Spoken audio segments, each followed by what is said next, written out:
loan জানা ঘুরে থাকা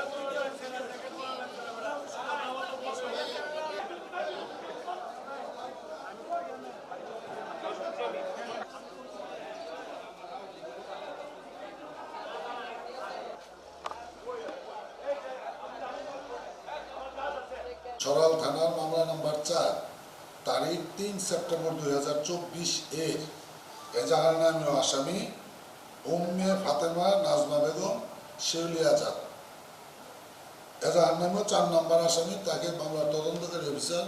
গ্রেপ্তারপূর্বক বিজ্ঞ আদালতে সুপর্দ করেছেন এবং মামলার এই হত্যা মামলা এই হত্যা মামলার পলাতক আসামিদের গ্রেপ্তার এবং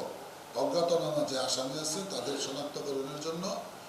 বিজ্ঞ আদালতে 10 দিনের রিমান্ডের আবেদন করলে বিজ্ঞ আদালত